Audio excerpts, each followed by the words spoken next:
Friends, ನೀವೆಲ್ಲರೂ ಮಿಂಚು ಬಗ್ಗೆ ಅಪ್ಡೇಟ್ ನ ಕೇಳ್ತಾ ಇದ್ದೀರಿ. ಪಾಪುಗೆ ಎಷ್ಟು ತಿಂಗಳು, ಹಾಗೆ ಏನೇನೆಲ್ಲ ಮೈಲ್ಸ್ಟೋನ್ ಕಂಪ್ಲೀಟ್ ಮಾಡ್ತಾ ಇದ್ದಾಳೆ, ಹಾಗೆ ನಮ್ಮ ಪಾಪು ಇನ್ನು ಕುತ್ಕೊಂತಾ ಇಲ್ಲ, ನಮ್ಮ ಪಾಪು ಇನ್ನು ಮುಂದಕ್ಕೆ ಹೋಗ್ತಾ ಇಲ್ಲ, ಇದೆಲ್ಲ ತುಂಬಾ ಕ್ವಶನ್ಸ್ಗಳು, ತುಂಬಾ ಕಮೆಂಟ್ಸ್ಗಳು ಬರ್ತಾನೆ ಇದೆ.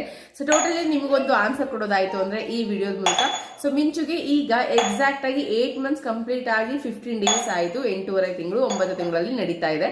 ಅವಳು ಆಲ್ರೆಡಿ ಕೂತ್ಕೊಂತಾಳೆ, ಮುಂದಕ್ಕೆ ಹೋಗ್ತಾಳೆ, ಮನೆ ಎಲ್ಲ ಓಡಾಡ್ತಾಳೆ, ಹಾಗೆ ನಮ್ಮನ್ನ ಇಟ್ಕೊಂಡು, ಹಾಗೆ ಕೆಲವೊಂದಷ್ಟು ವಸ್ತುಗಳನ್ನ ಇಟ್ಕೊಂಡು ಸ್ಟ್ಯಾಂಡ್ ಆಗೋದಕ್ಕೆ ಟ್ರೈ ಮಾಡ್ತಾ ಇದ್ದಾಳೆ.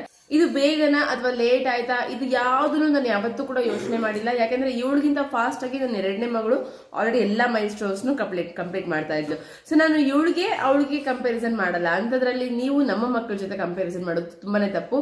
ಸೊ ಪ್ಲೀಸ್ ಟೈಮ್ ಕೊಡಿ ಮಕ್ಕಳಿಗೆ, ಅವರ ಮೈಲ್ ಸ್ಟೋನ್ ನ ಅವರು ತಂತಾನೆ ಅವರು ಏನೋ ರೀಚ್ ಆಗೋವರೆಗೂ. ಸೊ ಹಾಗೆ ಅವರನ್ನ ಫ್ರೀ ಆಗಿ ಹ್ಯಾಪಿಯಾಗಿ ಇರೋದಕ್ಕೆ ಬಿಡಿ. ಆದ್ರೆ ನೆಕ್ಸ್ಟ್ ಮೈಲ್ ಸ್ಟೋನ್ ನ ರೀಚ್ ಮಾಡೋದಕ್ಕೆ ನಾವು ಜಸ್ಟ್ ಅವ್ರಿಗೆ ಸಪೋರ್ಟ್ ಕೊಡ್ತಾ ಇರಬೇಕು ಅಷ್ಟೇ.